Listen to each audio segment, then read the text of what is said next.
Assalamualaikum warahmatullahi wabarakatuh. Selamat pagi semuanya. Perkenalkan, saya Stuti Maharani dari Fakultas Keguruan dan Ilmu Pendidikan, Program Studi Bahasa Indonesia, Universitas Galuh. Saya di sini mau menyampaikan materi Sejarah Sastra Indonesia Angkatan 20 yang ditugaskan oleh Bapak Dosen Henry Sugara, SPD MPD. Angkatan 20 atau Angkatan Balai Pustaka merupakan awal lahirnya sastra Indonesia modern yang berkembang pada sekitar tahun 1920-an. Angkatan ini dinamakan Balai Pustaka karena karya-karya sastranya diterbitkan oleh Balai Pustaka, yaitu sebuah lembaga yang didirikan pemerintah kolonial Belanda pada tahun 1917. Balai Pustaka awalnya didirikan untuk menyediakan bacaan yang mendidik bagi masyarakat pribumi. Namun, lembaga ini juga berfungsi sebagai alat pemerintah kolonial untuk mengawasi isi bacaan. Setiap karya sastra harus melalui sensor, sehingga tulisan yang dianggap mengkritik pemerintah sering disunting atau ditolak. Meskipun berada di bawah pengawasan, Balai Pustaka menjadi wadah bagi para sastrawan untuk menerbitkan karya-karyanya. Hal ini mendorong lahirnya sastra Indonesia modern yang lebih teratur dan berkembang pesat. Lahirnya Angkatan 20 dipengaruhi oleh kondisi sosial, politik, dan pendidikan pada masa penjajahan Belanda. Munculnya kelompok masyarakat terpelajar membuat para penulis mulai mengangkat berbagai persoalan seperti kemiskinan, ketidakadilan, rendahnya pendidikan, serta antara adat dan kehidupan modern. Kritik terhadap kondisi masyarakat disampaikan secara halus melalui karya sastra. Balai Pustaka memiliki dua peran penting, yaitu sebagai media pendidikan dengan menerbitkan bacaan yang mengandung nilai moral, pendidikan, dan etika. Sebagai alat pengawasan pemerintah kolonial melalui penyensoran karya sastra agar tidak membuat kritik atau ejekan melawan pemerintahan Belanda. Ciri-ciri karya sastra Angkatan 20. Karya sastra Angkatan 20 memiliki karakteristik yang khas sehingga mudah dibedakan dari angkatan sastra lainnya. Salah satu ciri utamanya adalah penggunaan bahasa Melayu tinggi yang baku, santun, sederhana, dan mudah dipahami. Bahasa yang digunakan tidak mengandung kata-kata kasar ataupun ungkapan yang dianggap bertentangan dengan norma masyarakat. Hal ini sesuai dengan aturan Balai Pustaka yang mengutamakan fungsi pendidikan dalam setiap karya.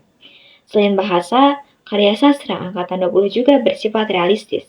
Cerita yang ditampilkan menggambar kehidupan nyata masyarakat Indonesia pada masa penjajahan. Tema-tema yang sering muncul antara lain konflik adat dengan modernisasi, perjodohan atau kawin paksa, pendidikan, kesenjangan sosial, kemiskinan, perjuangan hidup, konflik antar generasi tua dan muda, serta pencarian kebebasan individu. Tema-tema tersebut dipilih karena merupakan persoalan yang banyak dialami masyarakat pada masa itu. Karya sastra Angkatan 20 juga selalu mengandung pesan moral. Cerita tidak hanya berfungsi sebagai hiburan, tetapi sebagai sarana pendidikan karakter.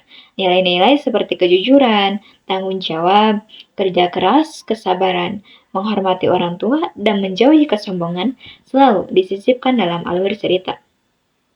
Alur cerita umumnya sederhana dan disusun secara kronologis sehingga mudah dipahami pembaca.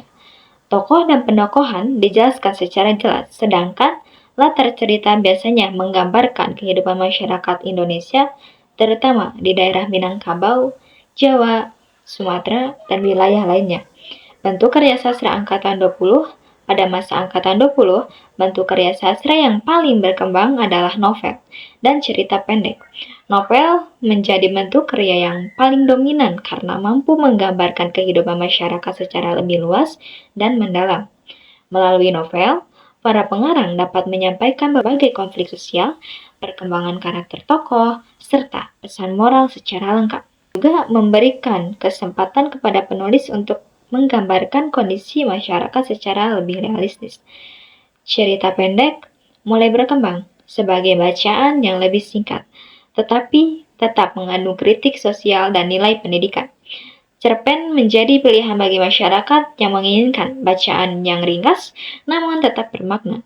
Selain novel dan cerpen, puisi serta dramatis juga mulai berkembang.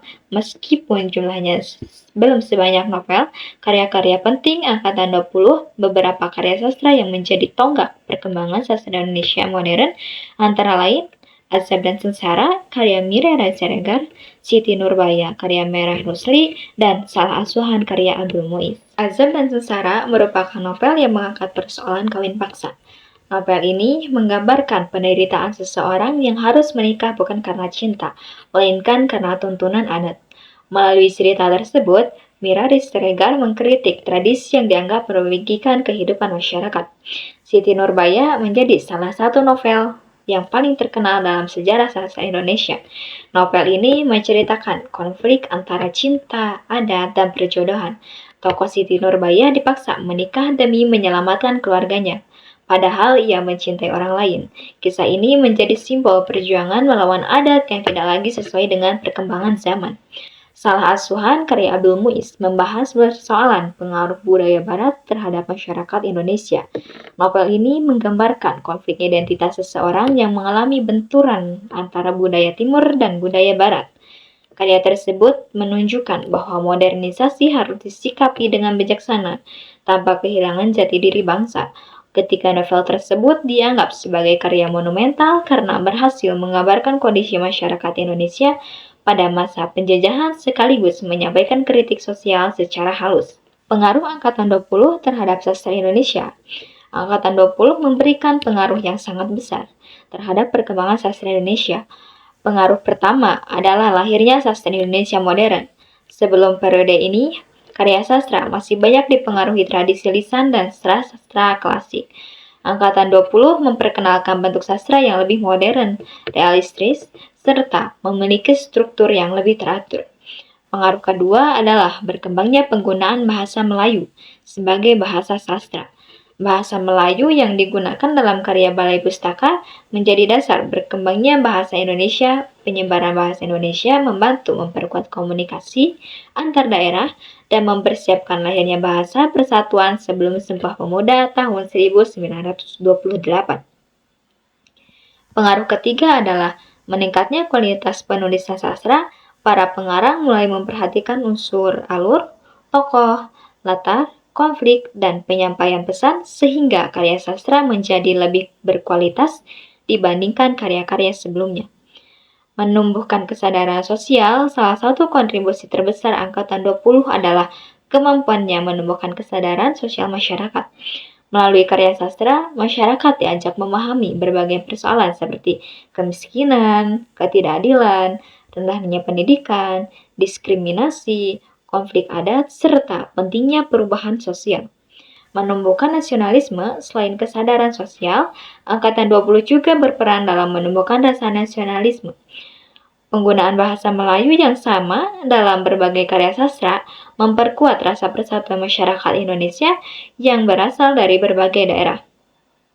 Bahasa tersebut akhirnya berkembang menjadi bahasa Indonesia yang diresmikan sebagai bahasa persatuan melalui Sumpah Pemuda. Pertama, menjadi awal lahirnya sastra Indonesia modern yang lebih terstruktur dan realistis. Kedua, membantu mengembangkan penggunaan bahasa Indonesia melalui penggunaan bahasa Melayu tinggi yang baku. Ketiga, menghadirkan karya-karya yang dekat dengan kehidupan masyarakat sehingga mudah dipahami pembaca. Keempat, mengandung nilai moral dan pendidikan yang kuat sehingga tidak hanya menghibur tetapi juga mendidik. Kelima, mampu menumbuhkan kesadaran sosial dan nasionalisme melalui cerita yang menggambarkan kondisi masyarakat Indonesia. Keenam, menjadi inspirasi bagi lahirnya angkatan sastra berikutnya seperti Pujangga Baru dan Angkatan 45 yang kemudian mengembangkan sastra Indonesia menjadi lebih bebas dan beragam. Di balik berbagai kelebihannya, Angkatan 20 juga memiliki beberapa keterbatasan. Pengawasan pemerintah kolonial menyebabkan kebebasan para penulis menjadi sangat terbatas. Banyak karya harus melalui proses sensor sehingga kritik pemerintah tidak dapat disampaikan secara langsung. Tema-tema yang diterbitkan juga harus sesuai dengan kebijakan Balai Pustaka. Akibatnya, beberapa persoalan politik tidak dapat dibahas secara terbuka. Selain itu, akses pendidikan masyarakat pada masa itu masih rendah, sehingga tidak semua orang dapat menikmati karya sastra. Sebagian besar pembaca berasal dari kalangan terpelajar. Walaupun demikian, keterbatasan tersebut tidak mengurangi arti penting Angkatan 20 dalam sejarah sastra Indonesia. Demikian materi yang dapat saya sampaikan. Mohon maaf bila ada kesalahan dan kekurangan dalam pengucapan. Terima kasih semuanya. Wassalamualaikum warahmatullahi wabarakatuh.